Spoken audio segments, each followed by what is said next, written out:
What's up guys, John here and welcome to Baltimore Retro Gaming. And today I'm going to do a video on a game I've done a video on in the past. But I was playing this game last night and it's too good not to talk about. And that game is In the Hunt on the SEGA Saturn. Let's check it out.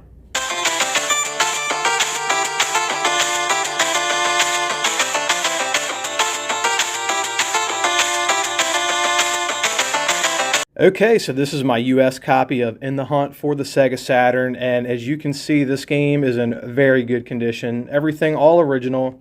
And guys, you want to talk about a rare game, you might find one or two listings on eBay for this game. You'll see a bunch of PAL and, Japanese copies, but my God, I mean, this thing is, she fresh. It's still got the foam brick in there. I don't know if this is original. I mean, I think that it might be, but let's look at the disc. Let's see what kind of condition this disc is working with here. Come on. Come on. Woo! Good God almighty.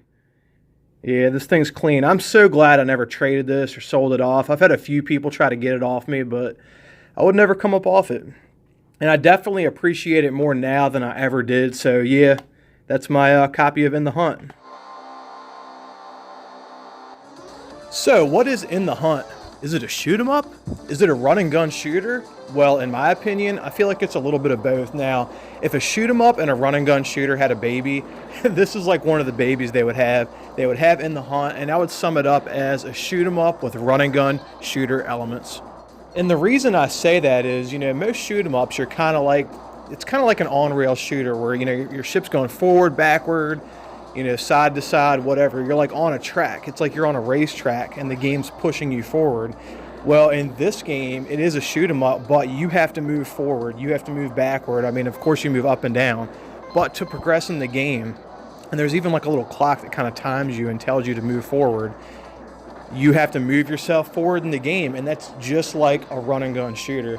As a matter of fact, it's a lot like Metal Slug, and we'll get to that in a minute. And the two websites that I use to gather information on In the Hunt for the SEGA Saturn are SEGA Retro and Wikipedia. So according to SEGA Retro, In the Hunt, also known as, I can't even say the Japanese name, it's crazy, you can look it up, is a Japanese shoot-'em-up arcade game by IROM.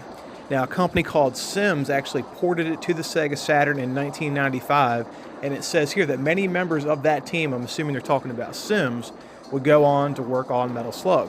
Now, that's pretty cool because I love Metal Slug. I mean, who doesn't love Metal Slug? I mean, hell, who doesn't own Metal Slug on like every single console that you own? I got Metal Slug on the DS, on the Game Boy Advance, or maybe one or the other. I forget. I got it on the Wii. I got it on the PS2. I got it on the Neo Geo CD. It's like Metal Slug was ported to every system, and they did that because people wanted to play it. This game is so great. And you can really tell by the art style, without even me looking it up and hearing that members of the team that did Metal Slug are the same team that went on to create this game or whatever. You can really tell that people that made Metal Slug made In the Hunt. I mean, look at the graphics. I mean, it's like everything's kind of like hand-drawn. Everything's a sprite. I mean, the colors, the characters, the shapes of like everything in the game totally screams Metal Slug. Now, according to Wikipedia, it says that In the Hunt was ported to the SEGA Saturn, PlayStation, and Windows 95 or the PC by Coco Pelli. So I knew that this game was out on the Saturn and the PlayStation, but I did not know that it was made for the PC, for Windows, so that's pretty cool. And it says here that not only did the team that make Metal Slug went on to make In the Hunt, it also says that they were behind Gun Force 2, so I did not know that. That's pretty cool. And on Wikipedia, there's actually a story section on the game, and I'm just going to read straight from the website. It says an organization known as DAS, the Dark Anarchy Society, uses magnetic doomsday machines to melt polar ice caps and thus desolate the world. Although the entire world is flooded, a few societies survive to build over the highest structures that can find and continue living. In this post-apocalyptic scenario, the DAS, who were prepared for this catastrophe, reigned supreme over the survivors with martial law and military weapons of extraordinary power. Upon learning of a new DAS superweapon being developed, I can't pronounce the name of the superweapon, but the remaining survivors who are terrorized by DAS secretly organize a rebellion force using a newly developed submarine known as Gravana. The Gravana's mission is to drive the DAS to enforce waters, territories, and eventually the DAS headquarters itself to destroy every single DAS weapon in sight. Now, that's cool and all that there's a story behind the game. You know, I had no idea. When I want to play for stories, I play RPGs. When I'm playing shoot 'em ups, I'm playing for sure arcade gameplay. And this game totally offers that. I mean, the boss fights in this game are incredible. I mean, look right now, that guy like climbing up out of the depths of hell into the water. It's like a weird Neptune made out of like bricks and block and stuff. And I mean, look at him. His face is getting busted off. I mean, the boss fights in the Hunt are pretty epic, and that's one of the reasons why I really love this game. So let's talk about the difficulty. So just like any other shoot 'em up you'll probably ever play, you're going to want to start this game on easy because In the Hunt is difficult. It wasn't easy for me, and this is one of those games that you want to kind of like memorize some attack patterns and kind of familiarize yourself with the game, you know, to progress in the game for one, but before you want to use any of the higher difficulties.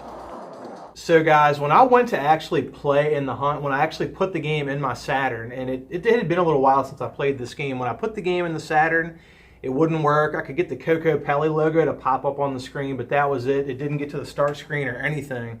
And I thought my game was broken or my Saturn was broken. I didn't know what was going on. The game's in like perfect condition, so I figured it wasn't the game, but I was still a little bit concerned.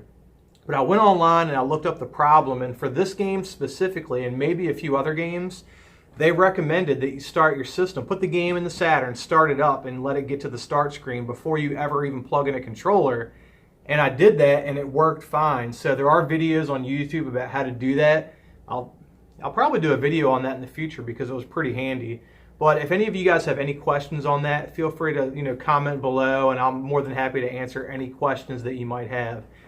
So let's talk about the price and how I recommend you play In the Hunt. So you got to ask yourself, do you like arcade shooters? Do you like shoot 'em ups? Do you like run and gun shooters?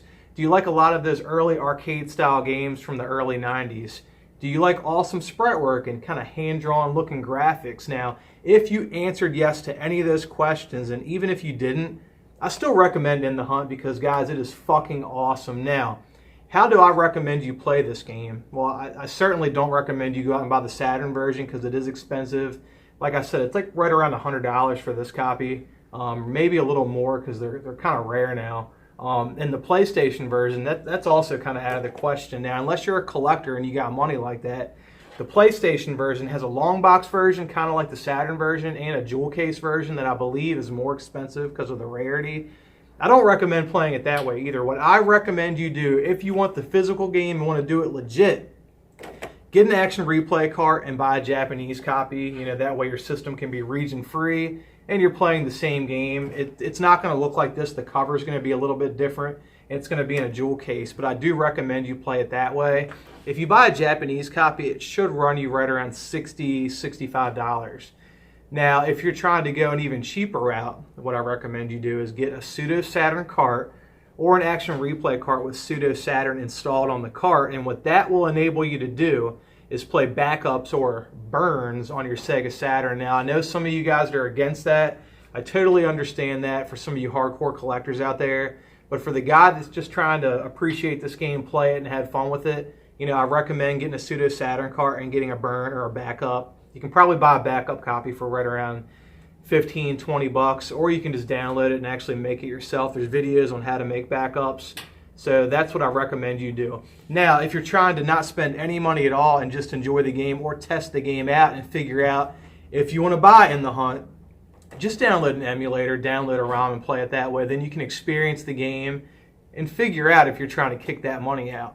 Well, guys, thanks for watching now. Remember to like this video. Remember to subscribe to the channel. Until next time, guys, peace out.